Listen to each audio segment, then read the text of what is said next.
Hola, ¿cómo están? Espero que estén todos bien. Hoy vamos a hablar del capítulo 26 del libro de Guyton. Este capítulo habla de las múltiples funciones del riñón en la homeostasis. ¿Qué es la homeostasis?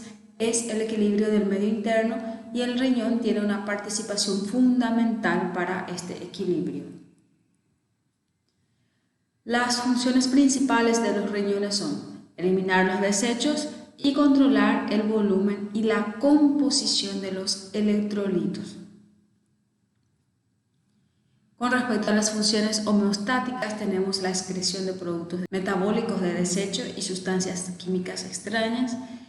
La regulación del equilibrio hídrico y electrolítico es lo que habíamos visto en el capítulo anterior, cómo el riñón regula la cantidad de agua y electrolitos en el cuerpo.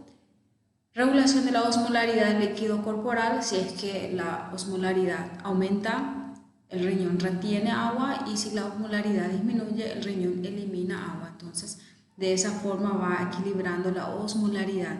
Regulación de la presión arterial, también el riñón tiene una función importante a largo plazo, por supuesto, de la regulación de la presión arterial. El riñón también tiene funciones importantes en la regulación del equilibrio ácido básico. También regula la producción de eritrocitos mediante la eritropoyetina. 90% se produce en los riñones. Esta eritropoyetina va hasta la médula ósea y estimula la producción de eritrocitos. Secreción, metabolismo y excreción de hormonas. También se encarga de excretar las hormonas que ya no se van a utilizar. También secreta la hormona la renina, por ejemplo, que va e inicia el sistema renina-angiotensina-aldosterona, que a su vez puede llegar a controlar también la presión arterial. Y también tiene funciones en la gluconeogenia. Gluco viene de glucosa, neo nuevo, es la producción de nuevas glucosas a partir de otros sustratos, como por ejemplo de aminoácidos. Entonces el riñón se encarga de los productos metabólicos de desecho, de las sustancias químicas extrañas, también excreta los fármacos y los metabolitos de hormonas. Los productos metabólicos de desecho son la urea, la creatinina, el ácido úrico y la bilirrubina. El riñón consigue excretar el agua y los electrolitos de forma precisa a su ingreso, como habíamos dicho en el capítulo anterior. Así como entra, también debe salir. Por eso es que hablamos de un equilibrio. La regulación a largo plazo de la presión arterial también es una función del riñón. Excreta cantidades variables de sodio y agua. El sodio es una sustancia osmóticamente activa que cuando es secretado estimula la ósmosis y también elimina el agua en forma conjunta. Además de eso, produce hormonas y factores o sustancias vasoactivas, como por ejemplo la renina, que estimula la producción de angiotensina 1, este se convierte en angiotensina 2 y luego se estimula la liberación de la aldosterona, que nuevamente viene y termina su acción en los riñones produciendo la eliminación de sodio y la del agua. También tiene función de regular el equilibrio ácido básico junto con los pulmones y los amortiguadores del líquido corporal mediante la excreción de ácidos y la regulación de depósitos de amortiguadores en el líquido corporal. El ácido sulfúrico y el ácido fosfórico son eliminados únicamente por los riñones, de modo que si tenemos una insuficiencia renal, estos ácidos podrían acumularse en el organismo provocando una alteración del equilibrio ácido básico, es decir, el pH podría disminuir.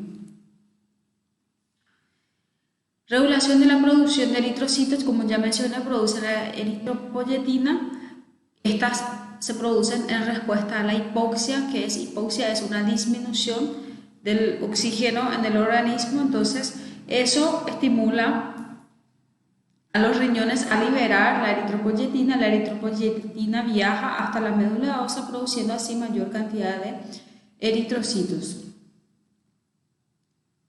Regulación de la producción de 1,25 de hidroxivitamina D3.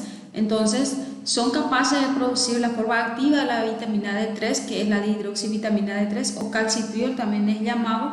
Este es fundamental en la regulación del calcio y también de potasio. También, como ya habíamos mencionado, la gluconeogenia es la producción de nuevas glucosas a partir de otros sustratos, como por ejemplo el aminoácido. Entonces, en un ayuno prolongado, el riñón tiene la capacidad de producir glucosa a partir de aminoácidos y otros precursores. Veamos un poco la anatomía fisiológica de los riñones para luego entender su funcionamiento. Aquí vamos a ver primeramente la organización general de los riñones y de la vejiga. Los riñones están situados allí en el espacio retroperitoneal. Aquí podemos ver el peritoneo parietal posterior y posteriormente a este peritoneo tenemos los riñones. Pesa en torno de 150 gramos cada uno, el tamaño sería de un puño cerrado. O podríamos decir también que de largo mide 12 centímetros, de ancho 6 centímetros y de grosor 3 centímetros. En la cara medial, que sería en esta región, tenemos el ilio. En el ilio podemos encontrar el uréter o la pelvis, que es esta región, y los vasos sanguíneos, el paquete vasculonervioso renal, la arteria renal, la vena renal y los nervios que ingresan en los riñones. Por fuera tengo esta cápsula fibrosa aquí, que es la cápsula que protege a los riñones. Como es un órgano parenquimatoso, necesita de esta cápsula a modo de protección. Internamente podemos dividir el riñón en corteza y también en médula. En la corteza, que sería la parte más periférica, tenemos las nefronas, que sería la unidad funcional del riñón, y en la médula tenemos 8 a 10 pirámides, que también son llamados pirámides de Malpighi. Sería esta pirámide aquí, de base más hacia la periferia y el vértice más hacia el ilio. Son en torno de 8 a 10 pirámides renales que terminan en esta región, la papila. La punta de la pirámide sería la papila. De allí ya comienzan los cálices mayores y menores. Primeramente los menores, inmediatamente después de las papilas. Estos tubos aquí serían los cálices menores que van juntando y van formando cálices mayores para que luego se unan y formen la pelvis renal, que sería esta porción aquí. La irrigación renal es algo muy particular aquí, que los riñones reciben un flujo sanguíneo muy alto en comparación al tamaño que presenta. Inclusive es un 22%, casi un cuarto de todo el gasto cardíaco. Eso 22% del gasto cardíaco representa 1100 ml. Y llega por medio de la arteria renal, por supuesto. La arteria renal es una arteria calibrosa que nace de la arteria aorta, de la cara lateral de la arteria aorta, y entra en los riñones. Allí se ramifican en arterias interlobulares, luego en arterias arciformes, luego en arterias interlobulillares, para terminar luego como arteriolas aferentes. Cuando forman las arteriolas generalmente son la última ramificación de una arteria, porque luego ya forman los capilares. Entonces, de arteriolas aferentes, aferente significa que llega y eferente significa que sale. Entonces, aferentes llega en los capilares glomerulares. O sea que a partir de allí forman los capilares glomerulares, llegan en los glomérulos. Estos capilares se encuentran en los glomérulos y llevan el mismo nombre. Luego los capilares glomerulares forman las arteriolas eferentes, es decir, salen nuevamente del glomérulo para formar otros capilares, que serían los capilares peritubulares. ¿Dónde están estos capilares? En la periferia de los túbulos. Y a partir de allí ya pasa a formar el sistema venoso. Aquí podemos ver la arteria renal, luego estos se ramifican y forman las arterias interlobulares, luego las arterias interlobulillares, para luego ya formar las arteriolas. Aparte del alto flujo sanguíneo que reciben los riñones, también tienen la particularidad de contar con 2 lechos capilares. En todo el organismo hay solamente un lecho capilar, pero en este órgano presentan 2 lechos capilares justamente para cumplir sus funciones. Entonces tenemos los capilares glomerulares y los capilares peritubulares, dispuestos en series y separados por arteriolas eferentes. Estos dos están separados por las arteriolas eferentes. Y aquí podemos ver la arteriola aferente. En esta región sería el capilar glomerular, luego tengo la arteriola eferente y aquí ya forma el capilar peritubular. Entonces el capilar peritubular y capilar glomerular está separado por la arteriola eferente nada más. Estas arteriolas regulan la presión hidrostática en los 2 grupos de capilares, tanto los capilares glomerulares como peritubulares. La presión hidrostática en estos capilares, podemos ver aquí que en los capilares glomerulares es de 60 milímetros de mercurio. Esto es importante que sea así de alto justamente para producir una filtración rápida. Justamente en los glomérulos es donde se produce la filtración y los capilares allí presentan una presión muy elevada. Con respecto a los capilares peritubulares, aquí podemos ver que la presión es apenas de 13. ¿Se acuerdan que están separados solamente por la arteriola eferente? Pero la presión es muy diferente si comparamos 60 con 13. Y esto se debe a que en los túbulos tienen que producirse nuevamente la absorción y para eso es necesaria una presión hidrostática más baja. Los riñones tienen la capacidad de regular la presión hidrostática en ambos capilares, ajustando las resistencias de las arteriolas aferentes y eferentes. ¿Se acuerdan que la resistencia, por lo menos 2/3 de toda la resistencia, se encuentran en las arteriolas de todo el organismo? Entonces, es allí que puede ajustarse, puede producir una vasoconstricción de las arteriolas, aumentando así la presión hidrostática o disminuir la resistencia, producir una vasodilatación de estas arteriolas. Entonces, la presión también va a disminuir en los capilares. Los capilares peritubulares se vacían en los vasos del sistema venoso. Como les había mencionado que a partir de los capilares peritubulares ya pasan a formar el sistema venoso, es decir, forman capilares peritubulares venosos y luego estos se transforman en vénulas, van juntándose hasta formar venas. Discurren en forma paralela a los vasos arteriolares, luego forman la vena interlobular, vena arciforme, vena interlobular, hasta salir como vena renal. Aquí ya podemos ver que ya es el homólogo de la arteria. La nefrona es la unidad funcional del riñón. Unidad funcional significa que el riñón no funciona si no tiene nefrona. Cada riñón tiene en torno de 800.000 a 1.000.000 de nefronas. Cada una es capaz de formar la orina. ¿Cuál es la función del riñón? Es formar orina. ¿En qué parte mismo? En su unidad funcional, que es la nefrona. Estos no se pueden regenerar. Si tuve una lesión renal en que perdí muchas nefronas, bueno, estas nefronas ya no se regeneran.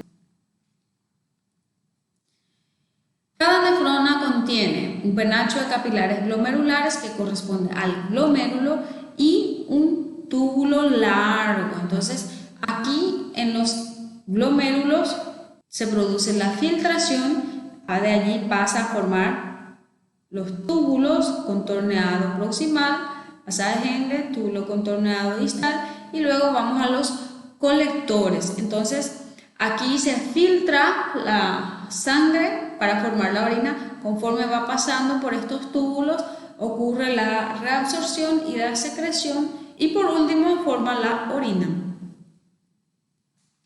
Entonces, ¿qué tengo en los glomérulos? Tengo una red de capilares glomerulares con una presión hidrostática alta. Vamos a recordar cuánto era su presión hidrostática, era de 60 milímetros de mercurio. Estos capilares están revestidos por células epiteliales y todo el glomérulo está cubierto por la cápsula de Bowman. Entonces aquí tengo el glomérulo, que sería el conjunto de los capilares de color rojo. Aquí tengo los capilares glomerulares y aquí de color amarillo le rodea la cápsula de Bowman.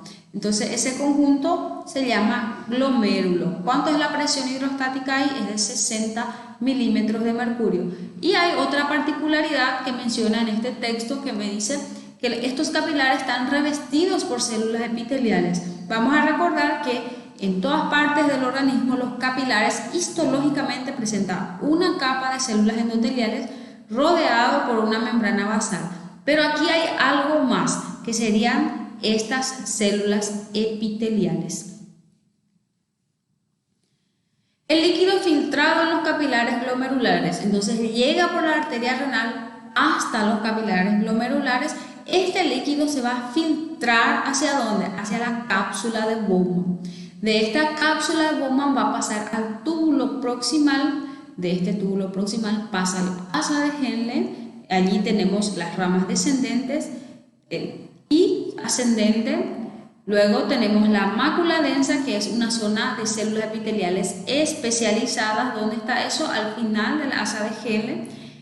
Pasa al túbulo distal y luego ya tenemos los colectores, túbulo colector, y hasta formar el conducto colector final. Tenemos conducto colector cortical y luego pasamos a los medulares.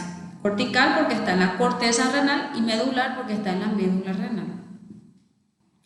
Este conducto colector medular termina en las papilas renales. ¿Se acuerdan dónde están las papilas renales? Tenemos la pirámide de Malpighi. La punta de la pirámide es la papila renal y allí es donde terminan los conductos colectores. Inclusive tenemos una zona cribosa allí que sería en torno de 250 orificios en las papilas renales, que serían orificios en donde salen estos conductos colectores medulares. Justamente lo que acabé de decir, que en cada riñón hay unos 250 conductos colectores muy grande que recoge orina de 4.000 nefronas, y eso podemos hacer el cálculo, como ya habíamos dicho, que hay en torno de 800.000 a 1.000.000 de nefronas. Entonces estos terminan en 250 conductos colectores muy grandes. Aquí entonces tengo una imagen, tengo la corteza, esta línea para arriba es la corteza y de esta línea para abajo es la médula.